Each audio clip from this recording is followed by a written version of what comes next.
Constitutional amendment पढ़ते हैं। उसमें पहले सबसे पहले फर्स्ट कॉन्स्टिट्यूशनल अमेंडमेंट जो 1951 में आया। इसके लिए सबसे पहले 3 केस याद रखो। एक तो है चंपकम दोरई राजन केस, उस रिजर्वेशन से रिलेटेड था ये।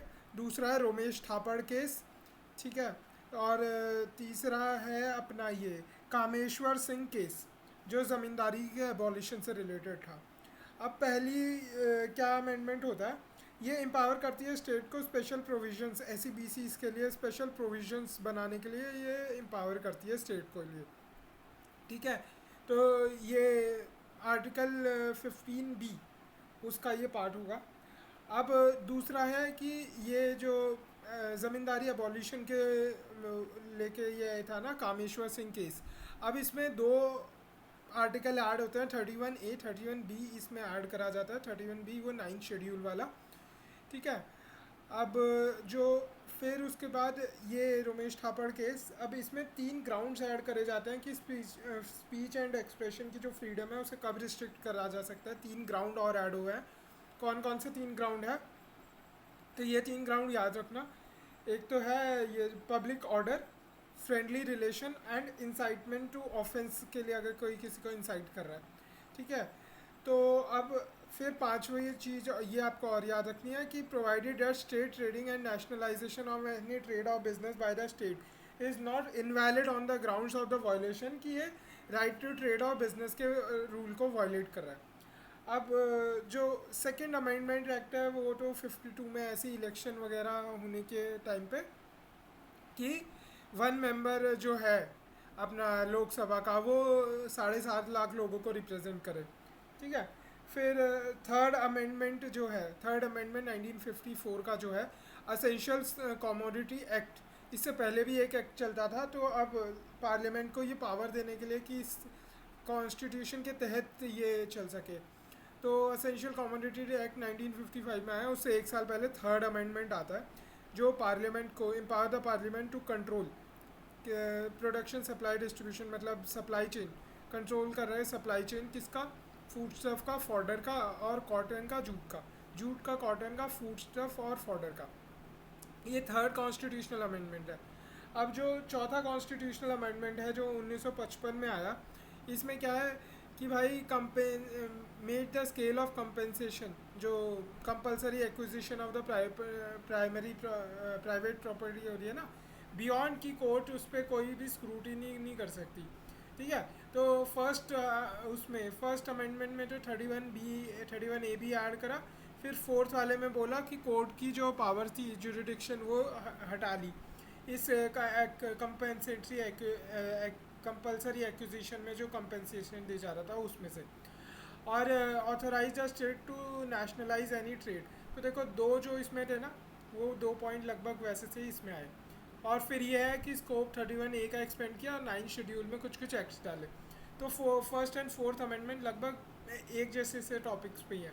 फिर जो पांचवा अमेंडमेंट है, देखो पांचवा अमेंडमेंट है 30, और वो आर्टिकल 3 को अमेंड कर रहा है। पांचवा अमेंडमेंट आर्टिकल 3 को अमेंड कर रहा है। 55 में आया क्योंकि स्टेट रीऑर्गेनाइजेशन एक्ट लाना था उससे पहले में, ठीक है।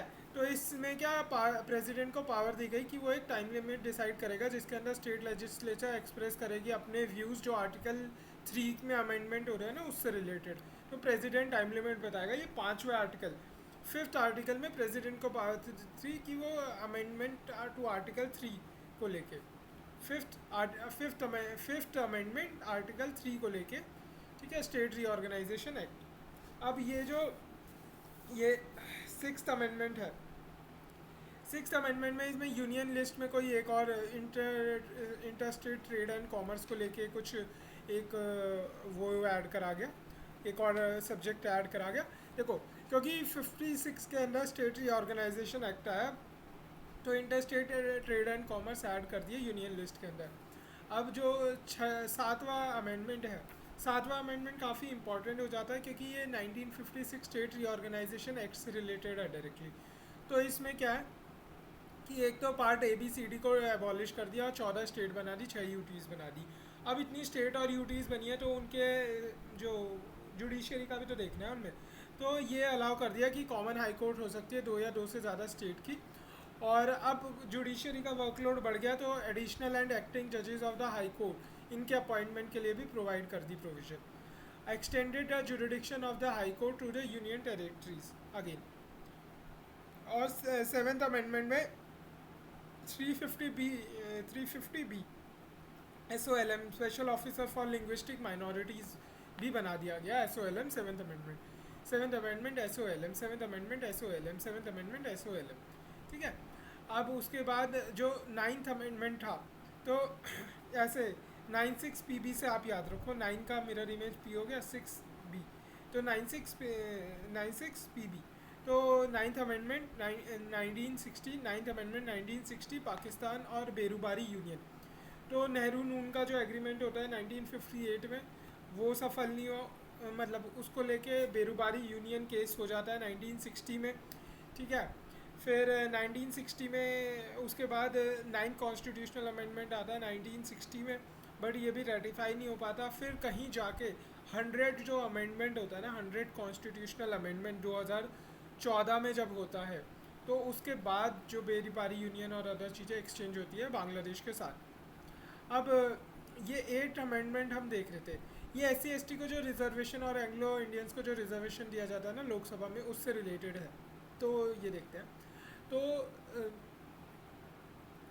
Seventh constitutional amendment deleted seventh part, जिसमें enumerated state in part B. तो सेवेंथ कॉन्स्टिट्यूशनल अमेंडमेंट ने सेवेंथ पार्ट हटा दिया था कॉन्स्टिट्यूशन से। अब ये reservation of seat SC ST वगैरह के लिए इसका देख लेते हैं।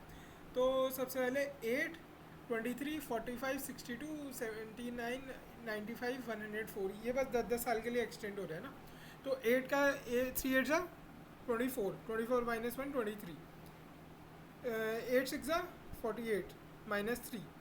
ठीक है। तो फिर 6 8 10 12, तो 6 के बाद 8 8 6 जा 48, 48 8 8 जा 64, 64 में से 2 गए 62, फिर 8 10 जा 80, 80 में से 1 गया, फिर 8 12 जा 96, 96 में से 1 गया, फिर 2014। ठीक है। तो हर 10 साल के बाद ये आएंगे 59 69 79, नहीं 80, 79 89 99 2009। ठीक है। तो हर 10 साल के बाद ये आता है। अब हम देखते हैं 10th अमेंडमेंट। तो 10 से क्या है, टेंस 10 से टेंस आता है। टेंस मतलब डर का माहौल है। तो टेंस क्या है, जो रिफेक्शन का है ना, 10th शेड्यूल, रिफेक्शन का शेड्यूल, तो टेंशन का माहौल है। फिर डर से क्या है, दादर एंड नागर, डर से दादर एंड नागर। तो 10th अमेंडमेंट 1961 का जो है वो दादर एंड नागर हवेली जो इनकॉर्पोरेट हुई थी ना इंडियन उसमें, तो उससे रिलेटेड है। अब जो 11th अमेंडमेंट है वो विद रिस्पेक्ट टू आर्टिकल 66 को लेके है, जिसमें कहा जाता है कि जो वाइस प्रेसिडेंट, प्रेसिडेंट नहीं, ध्यान देने वाली बात है, वाइस प्रेसिडेंट का जो इलेक्शन होता है ना, उसमें पहले ऐसे लिखा हुआ था कि जो इलेक्टोरल कॉलेज, पहले ऐसे लिखा हुआ था कि joint sitting of the 2 houses of the parliament में ये डिसाइड हो जाएगा। तो ऐसा लगता था कि भाई एक फिजिकल सीटिंग में एक साथ बैठना है क्या पार्लियामेंट के अंदर, पर ऐसा नहीं था। मतलब इसको क्लैरिफाई करके इन्होंने बोला कि नहीं, इलेक्टोरल कॉलेज, तो जो ये इलेक्टोरल कॉलेज के थ्रू, मतलब अलग अलग बैठ सकते थे, पर इलेक्टोरल कॉलेज सबकी वोट्स कंबाइन होकर पता लगेगा कि वाइस प्रेसिडेंट कौन बना।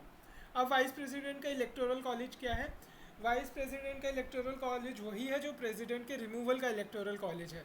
मतलब सभी MP, चाहे लोकसभा के हो चाहे राज्यसभा के हो, सभी MP चाहे नॉमिनेटेड हो, वो सब वोट करते हैं। ठीक है। अपना प्रेसिडेंट के, वाइस प्रेसिडेंट के इलेक्शन में। अब वाइस प्रेसिडेंट के इलेक्शन में, और वाइस प्रेसिडेंट को हटाना हो तो इफ़ेक्टिव मेजॉरिटी चाहिए होती है अपनी इसके अंदर, राज्यसभा के अंदर, और सिंपल मेजॉरिटी चाहिए होती है लोकसभा के अंदर। ठीक है। अब जो provided that the election of the vice president और the vice president can not be challenge on the ground, कि ये जो इलेक्टोरल कॉलेज है ये कंप्लीट नहीं था, तो इस ग्राउंड पे नहीं वो रद्द को होगा ना। अब अगला है जो 12वां अमेंडमेंट है, तो GNP 62 से याद रखो, GNP 62 तो ग्रॉस नेशनल प्रोडक्ट नहीं है इसका मतलब है तो गोवा, दमन एंड दीव, N से नागालैंड, और P से पुडुचेरी। ठीक है। तो GNP का मतलब ये है 1962 में ये एक्ट आते हैं। कौन से, 12वां 13वां 14वां ये एक्ट आता है। ठीक है। तो status of the state Nagaland को मिल जाता है, गोवा, दमन एंड दीव इंडियन यूनियन में इनकॉर्पोरेट हो जाती है, और 14 अमेंडमेंट जो जीएनपी में 14 अमेंडमेंट था उसके अंदर जो पुडुचेरी इनकॉर्पोरेट हो जाती है इंडियन यूनियन के अंदर। और अब इसमें बाकी जो यूनियन टेरिटरीज़ है ना, इसमें लेजिस्लेचर और council of the minister for union territories in union territories के लिए बन जाता है। हिमाचल प्रदेश, मणिपुर 1956 की जो बनी थी ना ये वाली यूनियन टेरिटरीज, एचपी बनी थी, मणिपुर त्रिपुरा बनी थी, तो इनके लिए, और गोवा दमन एंड दीव जो अभी इनकॉर्पोरेट हुई है, पुडुचेरी जो अभी इनकॉर्पोरेट हुआ है, उनके लिए भी ये council of ministers and legislature के प्रबंध हो जाता है। ठीक है। अब 15th अमेंडमेंट हम देखते हैं, 15वां अमेंडमेंट। 12, 13, 14 हमने लाइन से देख लिया, 10 में हमने टेंस देख लिया, डर का माहौल है, दादर नागर देख लिया। अब 15th अमेंडमेंट देखते हैं। 15th अमेंडमेंट 1963 का जो है ना, बेसिकली ये पूरा का पूरा जुडिशरी के ऊपर है, ये आप मान लो। ठीक है। 15वां अमेंडमेंट 15 इस वाल 15 अमेंडमेंट 63 1563, तो ये जुडिशरी के ऊपर है। यह हाई कोर्ट को इनेबल करता है कि वो रिट इशू कर सके अपनी टेरिटोरियल जुडिडिक्शन के बाहर भी, अगर वो जो एक्शन है arises with in its territorial limits के अंदर वो अराइज कर रहा है। हाई कोर्ट के जजेस की रिटायरमेंट की एज 60 से 62 कर देते हैं। रिटायरमेंट की जो रिटायर्ड जजेस होंगे हाई कोर्ट के, एज एक्टिंग जज ऑफ द सेम कोर्ट उन्हें अपॉइंट करा जा सकता है। तो एक तो उनकी रिटायरमेंट की एज बढ़ा दी, 62 कर दी, ऊपर से उनको एक्टिंग जज की तरह सेम कोर्ट में अपॉइंट करा जा सकता है। भाई मतलब उन पर काम ज़्यादा करवाना है क्या। अब provided for compensatory allowance to जजेस who are transferred from one high court to another. अब इनेबल द रिटायर्ड जज of a high court to act as ad hoc जज ऑफ द सुप्रीम कोर्ट। अब प्रोसीजर फॉर डिटर्मिनिंग एज वो भी बताया गया supreme court and high court जजेस की। अब जो 16वां अमेंडमेंट हम देखते हैं, हमने जीएनपी देख लिया, जीएनपी 62 हमने देख लिया, 12, 13, 14, फिर हमने 15वां अमेंडमेंट देख लिया, कोर्ट से रिलेटेड है। अब हम 16वां अमेंडमेंट देखते हैं। देखो, इंडो चाइना की वॉर होती है 1962 में, तो 63 के अंदर एक 63 के अंदर एक 16 अमेंडमेंट आता है जो सोवर्निटी एंड इंटेग्रिटी की बात करता है। तो सोवर्निटी एंड इंटेग्रिटी ये जो ओथ ली जा रही है ना, जो बनेंगे लेजिस्लेटर वो कंटेस्टेंट वो वोट ले रहे हैं, फिर एमपी एमएलए जो वोट ले रहे हैं, मिनिस्टर जो वोट ले रहे हैं, जजेस जो वोट ले रहे हैं, सीएजी जो वोट ले रहा है, उसमें सब ये साई वाली कंडीशन तो आई गई। साई 16 से आई, साई 16 से आई।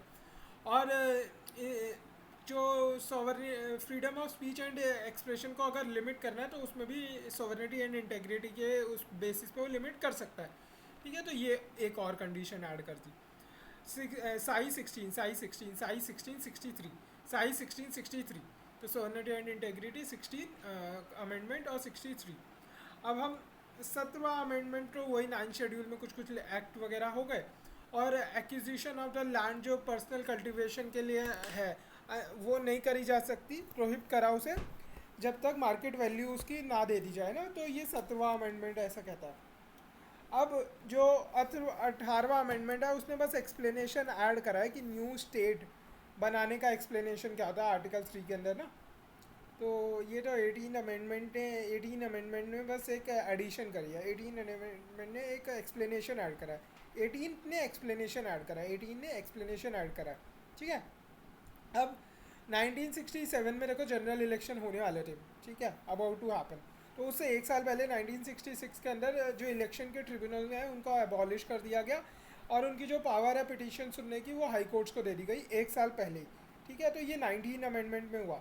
तो देखो 19 अमेंडमेंट में जो 67 में जो इलेक्शन होने वाले थे उसके लिए एक इलेक्टोरल इलेक्शन ट्रिब्यूनल हटा दिए 1966 में।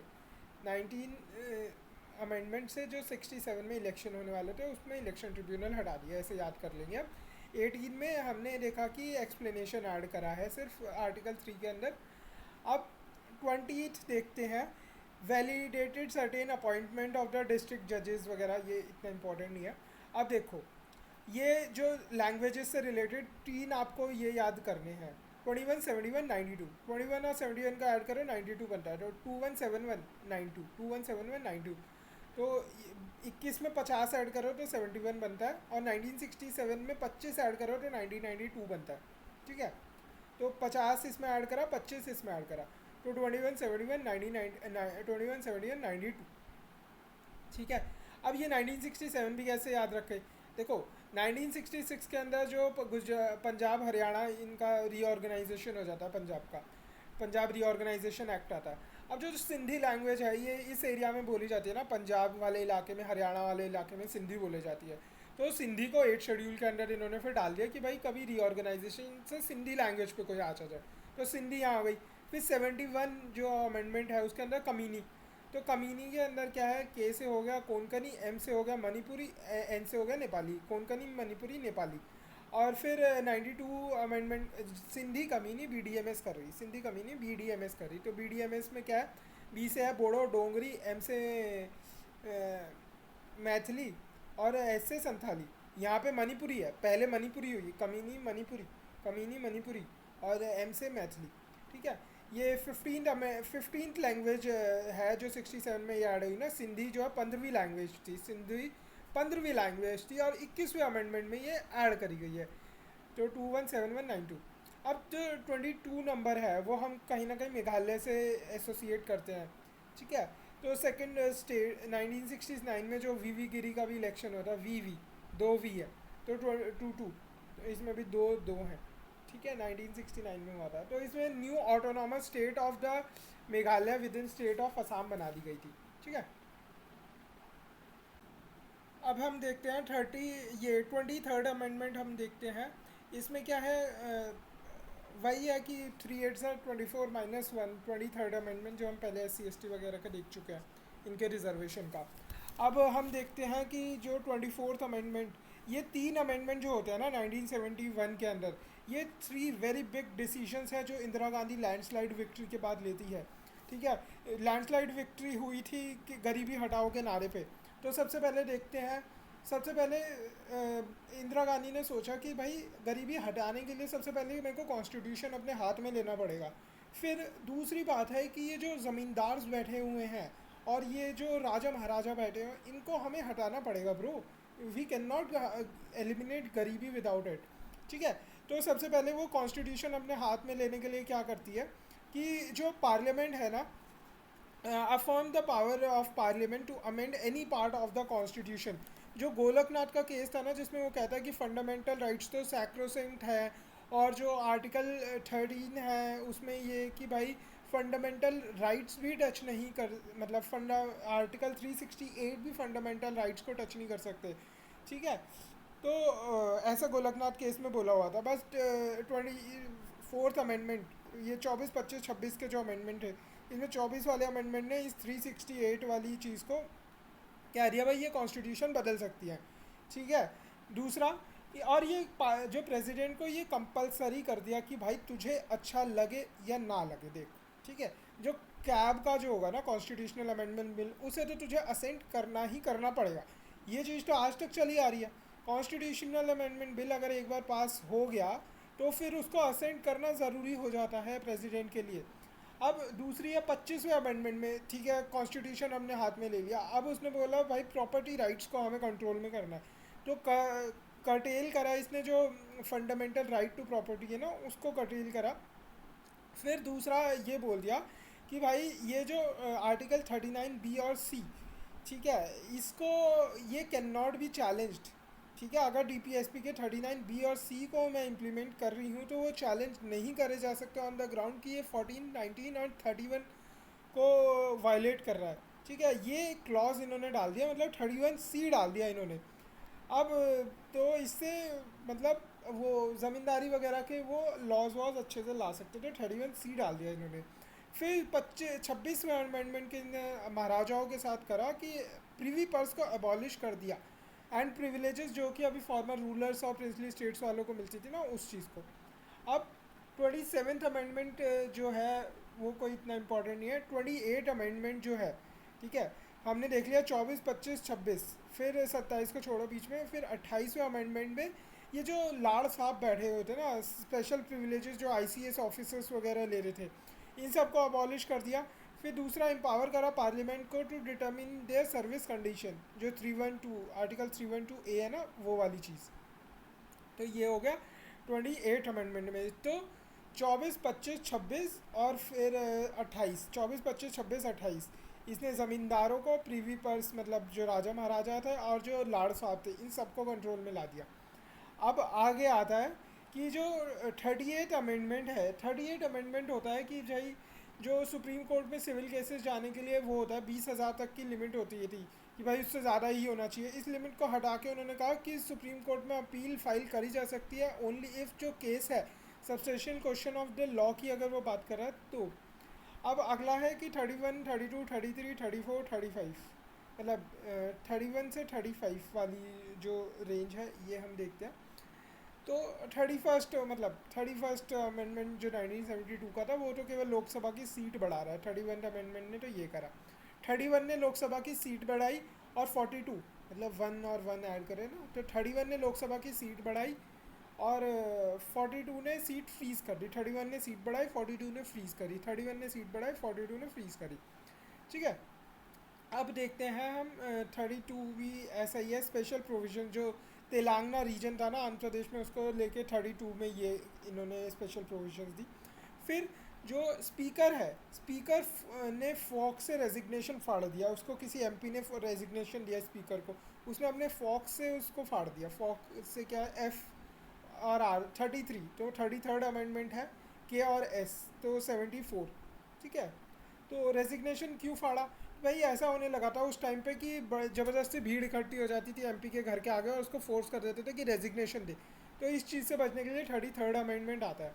अब 34 अमेंडमेंट जो 9 शेड्यूल में कुछ ऐड कर रहा होगा। 35वां और 36वां अमेंडमेंट जो है वो सिक्किम से रिलेटेड है। 35वां अमेंडमेंट सिक्किम को एसोसिएट स्टेट बना देता है और 10 शेड्यूल ऐड करता है उसके प्रोविजंस को लेके। और जो 36वां अमेंडमेंट है वो उसको फुल फ्लेज स्टेट बना देता है और 10 शेड्यूल को हटा देता है। ठीक है, तो 36 का अखाड़ा 75 में 36 का अखाड़ा ख़त्म और नाउ जो सिक्किम है वो फुल स्टेट बन गया 36, तो 35 36। ठीक है, अब हम आगे देखते हैं। अब फिर आता है तीन बड़े मतलब 38 अमेंडमेंट बड़ी चीज़ हो जाती है। 38, 39, 38, 39 दो बड़ी चीज़ होती है। 38, 39 पहले हमने देखा था। 24, 25, 26, 24, 25, 26 बड़ी चीज़ होती है। फिर अब 38, 39 बड़ी चीज़, 24, 25, 26 और 28, 24, 25, 26, 28, 24, 25, 26, 28 बड़ी चीज़ हो जाती है। अब 38, 39 बड़ी चीज़ हो रही है। 38 में आपको 3 P's याद रखने पड़ेंगे। 3P का डिस्प्यूट है, पीपीपी का डिस्प्यूट चल रहा है मान लो। ठीक है, 38, 39 तो पीपीपी का डिस्प्यूट कैसे याद करेंगे? 3P है। एक तो है प्रोमोलगेशन ऑफ द ऑर्डिनेंस, ठीक है, वो नॉन जस्टिसिएबल बना दिया गया था 38 अमेंडमेंट से। फिर दूसरा, फिर प्रोक्लेमेशन ऑफ द इमरजेंसी जो प्रेसिडेंट लगा रहा है, वो वैसे तीनों ही इमरजेंसी थी, नेशनल हो गई, स्टेट हो गई या फाइनेंशियल हो गई, तीनों पे ही उस प्रोक्लेमेशन ऑफ इमरजेंसी को नॉन जस्टिसिबल बना दिया था। ठीक है, तो हो गई प्रेसिडेंट की सेटिस्फैक्शन को नॉन जस्टिसिएबल बना दिया इमरजेंसी लगाने के ऊपर। फिर तीसरा है प्रोक्लेमेशन, मल्टीपल प्रोक्लेमेशंस करे जा सकते हैं। ठीक है, नेशनल इमरजेंसी के on different ground simultaneously multiple proclamations करे जा सकते हैं। अब जो 39th अमेंडमेंट था 1975 का, उसमें क्या है? PPP dispute. तो डिस्प्यूट किस चीज़ का? जो dispute president, vice president, prime minister और स्पीकर के इलेक्शंस को रिलेट, देखो यहाँ स्पीकर लिखा है, तो इसके beyond the scope of the judiciary, और ये वो अथॉरिटी डिसाइड करेगी जो पार्लियामेंट बाय लॉ डिसाइड करेगी ना। तो ये पीपीपी डिस्प्यूट हो गए। अब है 40 साल के अंकल, 40 साल के अंकल हैं, तो अंकल से क्या अनक्लॉस हो जाता है, तो अनक्लॉस मतलब वो तो बाद में आएगा। ठीक है, पर इसमें empowered the parliament to specify time to time limit किस चीज़ की? टेरिटोरियल वाटर की, अपने कॉन्स्टिट्यूशनल सेल्फ ईजेड की, मेरी टाइम जोन्स की। तो 40 के अंकल रिटायर एज पे पहुंच गए। 40 के अंकल रिटायर एज इंक्रीज़ कर दी, तो 40 हो गया 40 के अंकल अनक्लॉस वाला सीन, और 41 हो गया जो रिटायरमेंट एज इंक्रीज़ हुई। किसकी इंक्रीज़ हुई? एसपीएससी और जेपीएससी की रिटायरमेंट एज इंक्रीज़ हो गई। ठीक है, अब 42nd कॉन्स्टिट्यूशनल अमेंडमेंट हम देखते हैं। इसके अंदर बहुत सारी चीज़ें आई, इसे मिनी कॉन्स्टिट्यूशन कहा जाता है। सरन सिंह कमेटी के बेसिस पे आती है। अब देखते हैं हम क्या है। तो एक तो पार्ट 4A और 14A इसमें ऐड हुआ। जो 4A है वो फंडामेंटल ड्यूटीज़ को लेके है, 14A है जो है अपनी फंडामेंट उसको लेके है, ट्राइब्यूनल्स को लेके है। ठीक है, 4A और 14A ऐड करा, प्रियम्बल में 3 वर्ड सोशलिस्ट, सेक्युलर और इंटेग्रिटी वर्ड ऐड कर दिए। ठीक है, अब जो प्रेसिडेंट है, अब उसको bound by the advice of the cabinet की, भाई कैबिनेट की एडवाइस से ही चलेगा तू। फ्रीज हमने देखा था कि 31st अमेंडमेंट में जो है सीटें इंक्रीज़ करी थी लोकसभा में, 42nd अमेंडमेंट में सीटें फ्रीज कर दी हैं। अब constitutional amendment, made constitutional amendment beyond judicial scrutiny, तो 368 अमेंडमेंट किया, 368 इनजस्टिसेबल क्या बनाया, 368 बनाया, 31C में डीपीएसपी का ऊपर रख दिया फंडामेंटल राइट्स के ऊपर कि भैया कोई भी सम फंडामेंटल राइट्स डीपीएसपी को इम्प्लीमेंट करा जा सकता है at the cost of fundamental rights. अब ये उसके बाद क्या बोल दिया कि पार्लियामेंट को एम्पावर कर दिया to deal with anti national activities, कितना ब्रॉड टर्म है, and such laws are to take precedence over fundamental rights. अब कटेल और जो सुप्रीम कोर्ट हाई कोर्ट की जो जुरिडिक्शन है उसको कटेल करी। फिर देखो, क्वारम तो कोरम की रिक्वायरमेंट जो इसने हटा दी पर ड्यूरेशन बढ़ा दी, कोरम के रिक्वायरमेंट हटा दी पर ड्यूरेशन बढ़ा दी। स्टेट लेजिस्लेचर और लोकसभा की ड्यूरेशन 5 से 6 साल कर दी, और ड्यूरेशन जो प्रेसिडेंट रूल में इमरजेंसी लगाई जा रही है 6 महीने के लिए वो बढ़ा के 1 साल कर दी। ठीक है, अब जो नेशनल इमरजेंसी हमने देखा था 38 अमेंडमेंट में multiple proclamation of national emergencies करे जा सकते थे ऑन डिफरेंट ग्राउंड। अब यहाँ पे क्या है, नेशनल इमरजेंसी किसी भी स्टेट के पार्ट में लगाई जा सकती है। ठीक है, अब 3 न्यू डीपीएसपी, देखो 3 न्यू वर्ड्स प्रियम्बल में ऐड करे और 3 न्यू डीपीएसपी ऐड करे। कौन कौन से, 39A, 43A, 48A, 39A, 43A, 48A और 39F को एक पार्ट भी ऐड करा ना, तो वो भी चीज़ इसमें ऐड कर दी डीपीएसपी पे। क्या है, equal justice and free legal aid 39A में, फिर participation of the workers in the management of the industries ये 43A में, और ये protection of the environment forest and wild life ये 48A में। ठीक है, अब 5 सब्जेक्ट्स जो थे कंकरेंट लिस्ट में ला दिए जो पहले स्टेट लिस्ट में होते थे। एजुकेशन हो गई, फॉरेस्ट हो गई, protection of wild life and birds हो गई, वेट एंड मेजर्स हो गई, और administration of justice, constitution and organisation of all courts except supreme court and high court, ये भी इसी के अंदर ऐड कर दिया। हमने देखा ड्यूरेशन बढ़ा दी, कोरम हटा दिया। अब जो parliament to decide rights and privileges उसके मेंबर्स के और उसकी कमिटीज़ के। ठीक है, और जो ऑल इंडिया जुडिशियल सर्विसेज ये बना दी, तो ऑल इंडिया जुडिशियल सर्विसेज बना दी तो जुडिशरी कंट्रोल में, अब एग्जीक्यूटिव कंट्रोल में, क्योंकि जो सिविल सर्वेंट्स थे उनसे जो राइट ऑफ सिविल सर्वेंट जो representation at the second stage after the inquiry, उस second stage after the inquiry की जो उसका रिप्रेजेंटेशन है उसको हटा दिया गया। ठीक है, तो ताकि शॉर्ट एंड प्रोसीजर, तो जुडिशरी कब्जे में हो गई, लेजिस्लेचर कब्जे में हो गई कॉरम और ड्यूरेशन की रिक्वायरमेंट से, फिर अपनी एग्जीक्यूटिव भी कब्जे में हो गई, प्रेसिडेंट भी अपने कब्जे में हो गया, कॉन्स्टिट्यूशनल अमेंडमेंट को भी जब चाहे हटा सकते हैं, तो ठीक है फंडामेंटल ड्यूटीज़ भी लगा दी हैं। अब आता है 43rd अमेंडमेंट जो हुआ, 44th में तो 40 इसमें हो गया 1976 में, 42nd में जो होना था हो गया। अब 43rd अमेंडमेंट आता है 1977 में, जो जनता गवर्नमेंट आने के बाद। तो सबसे पहले जो डर का माहौल बन गया था ना वो हटाना था, तो जुडिशरी और क्रिमिनल जस्टिस सिस्टम जो इंदिरा गांधी ने ख़राब करा था उसको बैक ऑन ट्रैक लाना था। ठीक है, तो सबसे पहले तो ये जो सुप्रीम कोर्ट और हाई कोर्ट की पावर जो है ना जुडिशियल रिव्यू की और रिट्स इशू करने की, उसको रिस्टोर करा गया। दूसरा जो है कि जो ये एंटी नेशनल एक्टिविटीज़ के बेसिस पे लोगों को जेल के अंडर डाला जा रहा था, जो मीसा एक्ट था, maintenance of internal security act 1971 का एक्ट था, इसके अंदर बहुत लोगों को जेल में डाला गया। ठीक है, इसको अबॉलिश कर दिया 1978 के अंदर। ठीक है, तो उससे पहले क्या है, जो deprive the parliament of its special powers to make laws to deal with anti national activities. ठीक है, तो ये 43rd अमेंडमेंट में आया कि डर का माहौल पहले हटाना है। अब 44th अमेंडमेंट जो जनता गवर्नमेंट ही लाई थी, इसके अंदर बहुत सारी चीज़ें करी गई। ड्यूरेशन कोरम इंस्टॉल किया गया, ड्यूरेशन ठीक करी गई, इमरजेंसी को लेके सेफगार्ड्स लगाए गए। ठीक है, और ओपीडी चालू कर दी। ओपीडी मतलब जो ऑर्डिनेंस है, ठीक है, वो पहले ऑर्डिनेंस बोल दिया था कि भाई कि जो प्रेसिडेंट की सेटिस्फैक्शन है उसको क्वेश्चन नहीं करा जा सकता, इस प्रोविज़न को हटा दिया ऑर्डिनेंस के इस प्रोविज़न को। और फिर पी से क्या है, पार्लियामेंट्री प्रिविलेजेस, ये जो पहले था ना कि कॉन्स्टिट्यूशन में ही लिख रखा था जो पार्लियामेंट्री प्रिविलेजेस ब्रिटिशर्स वगैरह की थी वो सब चलेंगी, तो उस चीज़ को हटा दिया।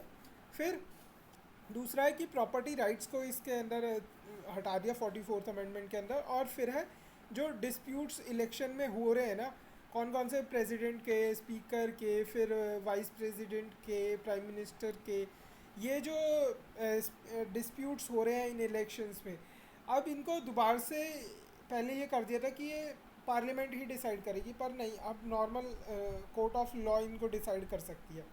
ठीक है, तो ओपीडी हो गई है हमारी बात। ओरिजिनल टर्म 5 साल का रिस्टोर कर दिया, कॉरम को रिस्टोर कर दिया। इस ब्रिटिश हाउस ऑफ कॉमन्स में जो पार्लियामेंट्री प्रिविलेजेस है, इस चीज़ को, टर्म को ओमिट कर दिया। और कॉन्स्टिट्यूशनल प्रोटेक्शन दी गई to publication of newspaper of true reports of the proceeding of the parliament and of the state legislature. 361A के अंदर ये दिया गया। और प्रेसिडेंट को कि भाई वो कैबिनेट में बाइंडिंग ऑन द प्रेसिडेंट कर दी गई थी कैबिनेट की एडवाइस, बट नाउ प्रेसिडेंट को ये राहत दी कि भाई वो एक बार रिकन्सिडर एडवाइस करने के लिए भेज सकता है और उसके बाद वो बाइंडिंग हो जाएगी। ठीक है, अब बाकी सब तो सेम ही है। सुप्रीम कोर्ट, हाई कोर्ट की जो पावर्स थी उनको रिस्टोर करा। ये जो फिर इमरजेंसी के सेफ गार्ड्स क्या थे कि जो 352 नेशनल इमरजेंसी के अंदर आर्म्ड रिबिलियन लिखा होता है उसको करा, इंटरनल डिस्टर्बेंस को आर्म्ड रिबिलियन कर दिया। फिर जो नेशनल इमरजेंसी है वो केवल कैबिनेट के रिटर्न रिकमेंडेशन पे ही लगाई जा सकती है। अब जो सेफ गार्ड्स थे with respect to national emergency and president rule, इनको बढ़ाया गया। और आर्टिकल 20 और 21 को सस्पेंड नहीं करा जा सकता 359 के अंदर, जब नेशनल इमरजेंसी लगी होगी ना, तो उनको सस्पेंड नहीं करा जा सकता। ठीक है, अब 45th अमेंडमेंट हम देखते हैं। ये तो वही है, SC ST को जो सीट देना है, तो 8 6 48, 48 माइनस 3 45। अब 46th कॉन्स्टिट्यूशनल अमेंडमेंट हम देखते हैं। अब 46th कॉन्स्टिट्यूशनल अमेंडमेंट में वो सेफ ड्यूटी वगैरह से रिलेटेड है, इतना इंपॉर्टेंट नहीं है। 47 भी इतना इंपॉर्टेंट नहीं है। अब देखा है हमने 1984 के अंदर ब्लू स्टार ऑपरेशन होता है, तो 84 48, तो 48 अमेंडमेंट पंजाब से रिलेटेड ही है कि ये पंजाब में जो प्रेसिडेंट रूल एक्सटेंड करना है ना 1 साल के लिए, उससे रिलेटेड है। ठीक है, 50th कॉन्स्टिट्यूशनल अमेंडमेंट देखते हैं। तो ये सेंटेंस पढ़ो, 50 लुगाई है फिर भी जॉइंट आर्म्ड फोर्सेस। तो 50 से 58 कॉन्स्टिट्यूशनल अमेंडमेंट, लुगाई से L से 8, G से 4, तो 58 अमेंडमेंट 1984। तो ये जो फंडामेंटल राइट्स होते हैं ना, ये जो आर्म्ड फोर्सेस वगैरह जिनके भी होते हैं, आर्टिकल 33 में जो होती है, इन फंडामेंटल राइट्स को रिस्ट्रिक्ट कर सकता है। तो ये 58 अमेंडमेंट पूरा सब्सटीट्यूट कर देता है आर्टिकल 33 को। फिर उसके बाद 51st कॉन्स्टिट्यूशनल अमेंडमेंट भी कुछ कुछ है, मेघालय वगैरह से रिलेटेड है, इतना इंपॉर्टेंट नहीं है। ठीक है, अब 52nd, तो 52 गज का दामन पहन मटक चलूँगी, एक गाना है। तो 52, तो 52 कॉन्स्टिट्यूशनल अमेंडमेंट, तो 5285 1985 में है। इसे एंटी डिफिक्शन लॉ भी कहते हैं। तो इसमें जो डिस्क्वालिफिकेशन है ना मेंबर ऑफ द पार्लियामेंट या state legislature on the ground of defection, तो 10वां जो शेड्यूल है इसमें ऐड करा गया था। अब जो 53rd है अमेंडमेंट, वो मिज़ोरम से रिलेटेड। तो देखो ना, 1885 का ये है। 1886 में, 1886 1887 में क्या, मिज़ोरम, अरुणाचल और गोवा, इनको स्टेटहुड मिला था। तो state of Mizoram act 1986, state of Arunachal act 1986, Goa Daman and Diu और रीऑर्गेनाइजेशन एक्ट 1987, ये आए थे। तो इसके उसमें ही एवज में ही एक 53rd amendment, 54 53rd 55th 56, 3 amendment, 53rd 55th 56। ठीक है, तो पहला ये मिज़ोरम के लिए कि मिनिमम 40 नंबर ऑफ सीट होंगी उसकी असेंबली में। फिर अरुणाचल के लिए कि मिनिमम 30 नंबर ऑफ सीट्स होंगी उसकी असेंबली में 55 में। फिर गोवा के लिए कि मिनिमम 30 नंबर ऑफ सीट्स होंगी। तो 53rd 55th and 56, 53rd 55th 56। ठीक है, तो फिर आ गया 57 में वही अरुणाचल प्रदेश की रिजर्व सीट इन अरुणाचल प्रदेश ST से रिलेटेड। अरुणाचल, मेघालय, मिज़ोरम इतना इंपॉर्टेंट नहीं है ये। फिर 5887,394, 5, ये नंबर याद रखो, 5887,394, 5887,394, 5887,394, 5887,394। तो 58 कॉन्स्टिट्यूशनल अमेंडमेंट जो है 1987 का, 5887,394, 394A, ये authority text of the constitution in Hindi language को लेके ये बात करता है। ठीक है, अब 5887 394A। अब 58 के बाद 59 आता है। 59 जो अमेंडमेंट वो पंजाब वगैरह से रिलेटेड है, तो 48 अमेंडमेंट पंजाब से रिलेटेड है। 48 1984 ब्लू ऑपरेशन ब्लू स्टार 1984 में 48। देन 59 63 64 67 68 एक दो तीन चार पाँच छः अमेंडमेंट तो पंजाब से रिलेटेड इमरजेंसी पे ही लग गए। ठीक है। अब 61st अमेंडमेंट तो जो एज हमने 21 से 18 साल करी थी वोटिंग की, उससे रिलेटेड है। 1989 में हमने ये करी थी। ठीक है। तो ये 61 अमेंडमेंट तो हमें वैसे ही याद रहता है। अब 62 अमेंडमेंट वही SC ST के रिजर्वेशन से रिलेटेड है। ठीक है। 63rd फिर वही पंजाब से रिलेटेड है। अब 64 भी पंजाब से रिलेटेड है। फिर 65 66 हम देखते हैं। 66 तो कुछ 9 शेड्यूल से रिलेटेड है, इंपॉर्टेंट नहीं है। अब जो 65 है ये, तो ऐसे 333865908903 65908903 65908903 65908903 तो 65908903 तो 6590 मतलब 65th कॉन्स्टिट्यूशनल अमेंडमेंट 1990 65908903 65908903। ये 338 जो कॉन्स्टिट्यूशनल अमेंडमेंट है, तो NC SC को इसमें वो मिला था, कॉन्स्टिट्यूशनल स्टेटस मिला। ठीक है। अब ये 67 भी पंजाब से रिलेटेड, 68 भी पंजाब से रिलेटेड। 69 कॉन्स्टिट्यूशनल अमेंडमेंट ये क्या NCT ऑफ दिल्ली से रिलेटेड है, जिसमें 70 MLAs होंगे और 7 मिनिस्टर्स होंगे। ठीक है। 7 एट मैक्स 7 नहीं, 7 मेंबर काउंसिल ही होगी। एट मैक्स कहीं नहीं लिखा है, 7 ही लिखा है। अब जो 70वां कॉन्स्टिट्यूशनल 69 तो हमने देख लिया दिल्ली से रिलेटेड है। 70वां भी दिल्ली और पुदुचेरी से ही रिलेटेड है, जिसमें कहता है कि जो भाई प्रेसिडेंट का इलेक्शन होगा ना, उसमें इन दोनों दिल्ली और पुडुचेरी की जो लेजिस्लेटिव असेंबली है उनको भी इंक्लूड करा जाएगा। तो दिल्ली की असेंबली बनते ही नहीं याद आ गया। वैसे ये 91 में बनी थी, ये 92 में आता है। तो 78th अमेंडमेंट 69 के तुरंत बाद दिल्ली और पुडुचेरी याद आ गए। पंजाब नहीं दिल्ली, पंजाब नहीं दिल्ली, पुडुचेरी याद आ गए। फिर 71st अमेंडमेंट हमने देखा था कमीनी, के से कोंकणी, M से मणिपुरी, N से नेपाली, के कोंकणी मणिपुरी नेपाली, कोंकणी मणिपुरी नेपाली इसमें ऐड हो गए। तो 16 17 एंड 18 लैंग्वेज। ठीक है। अब 72nd हम तो पता ही है कि वो मतलब त्रिपुरा से रिलेटेड है। अब जो 73rd और 74th कॉन्स्टिट्यूशनल अमेंडमेंट है, ये तो अपना वही पंचायत से रिलेटेड पार्ट 9A से रिलेटेड है। 29 फंक्शनल आइटम्स है, इसमें 18 फंक्शनल आइटम्स है। अब जो 75th अमेंडमेंट एक्ट है 1994 का, तो ये भी कोई इतना रेंट ट्रिब्यूनल से रिलेटेड है, इतना इम्पोर्टेंट नहीं है। तो बाकी अब हम देखते हैं। तो 1992 में इंदिरा साहनी की जजमेंट आती है। अब उसे पलटने के लिए जो कुछ अमेंडमेंट्स लाए जाते हैं, तो उसमें 76 अमेंडमेंट इम्पॉर्टेंट है। ठीक है। तो 77958501 ऐसे याद रखो। 77958501 77958501 7795 7795 मतलब 77th कॉन्स्टिट्यूशनल अमेंडमेंट जो 1995 में आया था, वो विद रिस्पेक्ट टू प्रमोशंस है SC ST की गवर्नमेंट जॉब में। ठीक है। तो 77 फिर 8501 फिर 85th कॉन्स्टिट्यूशनल अमेंडमेंट उसी जो प्रमोशन है उसमें कॉन्सिक्वेंशियल सीनियरिटी जो है उससे रिलेटेड है। तो 77958501 77958501 ठीक है। कॉन्सिक्वेंशनल सीनियरिटी भी हमने देख लिया। अब हम देखते हैं कि 77 है ये, तो उससे पहले 76 में भी वही इंदिरा साहनी की धज्जियाँ उड़ाई गई, 77 में भी उड़ाई गई, तो फिर 85 में भी उड़ाई गई, सब में उड़ा रहे हैं। तो 76 में क्या है, जो तमिलनाडु का एक एक्ट है वो 69% रिजर्व कर रहा था सीट्स की एजुकेशनल इंस्टीट्यूशन में, वो 9th शेड्यूल के अंदर डाल दिया गया। ठीक है। 1992 में सुप्रीम कोर्ट ने मना किया था कि भाई 50% इज़ द लिमिट। तो ये 76th कॉन्स्टिट्यूशनल अमेंडमेंट के बाद चैलेंज करने के लिए थी। IR कॉलको केस जो 2007 में होता है, उसमें सुप्रीम कोर्ट कही देती है कि भाई जो 9th शेड्यूल के में जो एक्ट डाले जा रहे हैं वो सब्जेक्ट टू जुडिशियल रिव्यू है, अगर वो बेसिक स्ट्रक्चर डॉक्ट्रिन को वायलेट करेंगे। ठीक है। तो 77958501 महावीक प्रमोशन का बीसी सीनियर से लोहा ले रहा। महावीक था, प्रमोशन पा बीसी सीनियर से लोहा ले रहा। महावीक प्रमोशन पा बीसी सीनियर से लोहा ले रहा।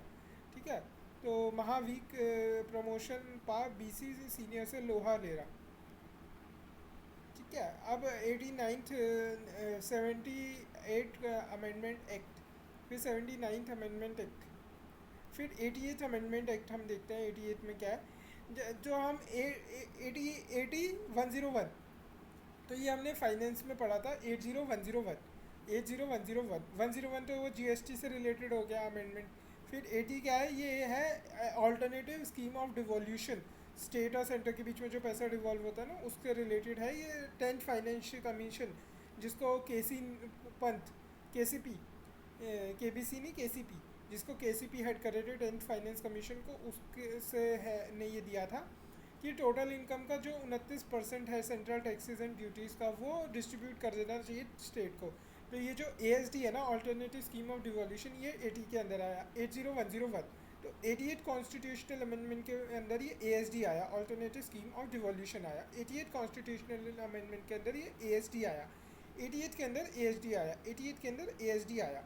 ठीक है, फिर 81st अमेंडमेंट एक्ट ऑफ 2000, इसमें empower the state to consider the unfilled जो वैकेंसी है, तो 77958501, तो उसमें ये 81st कॉन्स्टिट्यूशनल अमेंडमेंट जो 2000 के अंदर आया ना, एम्पावर करता है स्टेट को कि अनफिल्ड रिजर्व वैकेंसीज जो है उसको एक सेपरेट क्लास की तरह ट्रीट करेंगे, ताकि वो 50% जो बैरियर है ना वो टूट जाएगा।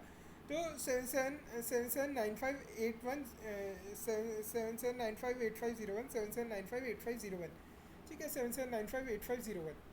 तो अब ये 88th कॉन्स्टिट्यूशनल अमेंडमेंट हमने देख लिया, 80101 हमने देख लिया। अब 81 82 83 84, 81 82 83 84 हम कैसे याद करेंगे? 81 82 83 84 हम दर्पण से याद करेंगे। तो मतलब 80 81 82 83 80 81 82 83 दर्पण से याद करेंगे हम। तो डी से हो गया डिवोल्यूशन के बारे में बात होगी, यू से हो गया कि अनफिल्ड वैकेंसीज के बारे में बात होगी, आर होगा रिलैक्सेशन इन मार्क्स और reservation in matters of promotion, जो एससीज एसटीज़ को देने की बात हो रही है, एनसीबीसी नहीं, एससीज एसटीज़ को।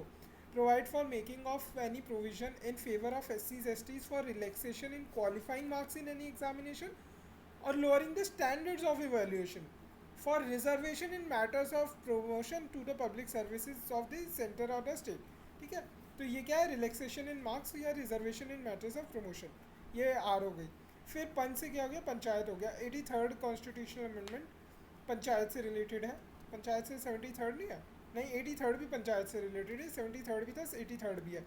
83rd में सिर्फ ये कहता है कि जो अरुणाचल प्रदेश में पंचायत के अंदर एससीज़ के लिए रिजर्वेशन हो रखा है उसे हटा रहे हैं, क्योंकि कोई वहाँ पे है ही नहीं एससी। ठीक है, अब 84th कॉन्स्टिट्यूशनल अमेंडमेंट हम देखते हैं। तो 8487 तो 84 के अंदर क्या हो रहा है कि पहले तो ban on readjustment on the seats, ये 2001 के अंदर, फिर वही 2 साल बाद ये 1991 सेंसस को लेकर रीएडजस्टमेंट रेशनलाइजेशन 1991 सेंसस को लेकर हो रही है। ठीक है, फिर इसके बस 2 ही साल बाद 2003 में 2001 के सेंसस को लेके होगी 87th कॉन्स्टिट्यूशनल अमेंडमेंट जो था। तो 8487 2001 2003 8487 इज़ अबाउट ये जो सीट्स की है ना लोकसभा में, उसका बैन ऑन उनकी। तो 85 हमने देखा था 77958501 तो इससे हो गया।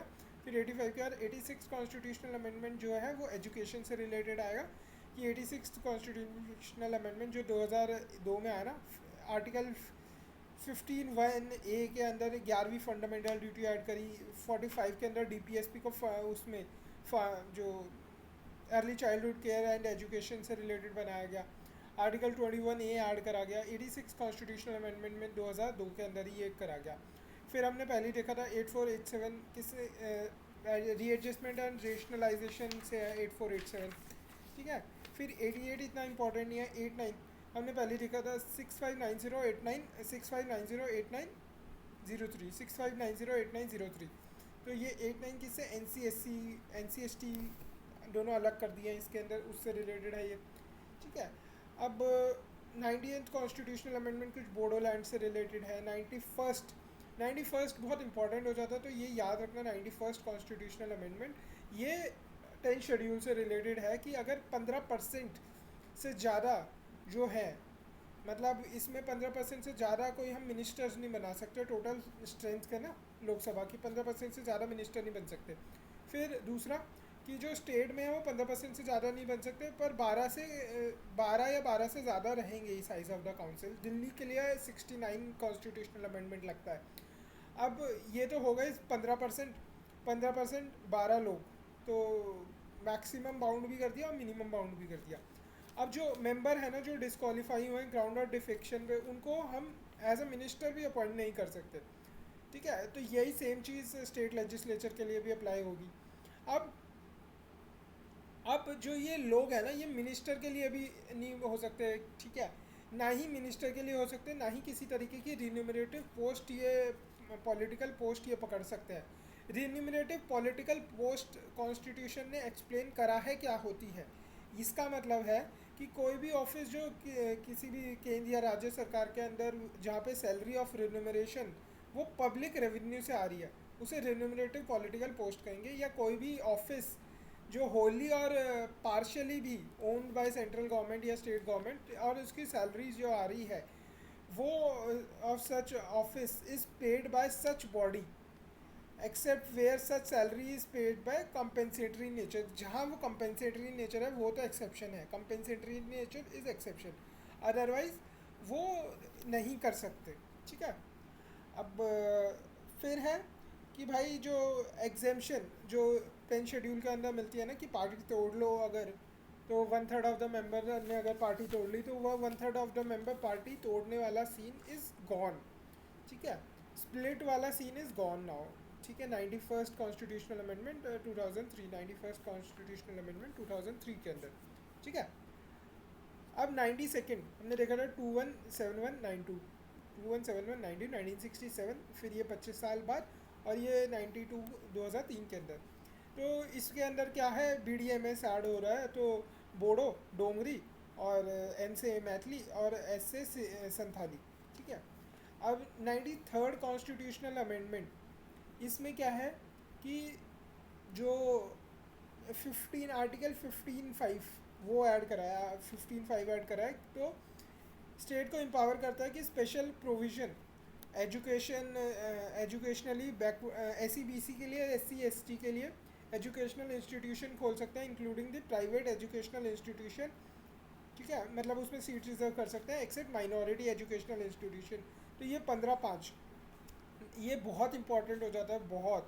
93rd 9305 93(5) 93% किसी के बाद आए, कशिश के 93% आए, उसके बाद भी मतलब रिजर्वेशन लिया फिर, ठीक है। तो 93% 2005 के अंदर ये एक्ट आता है, उसके बाद वो रिजर्वेशन से है एजुकेशनल इंस्टीट्यूशन में रिलेटेड, ठीक है।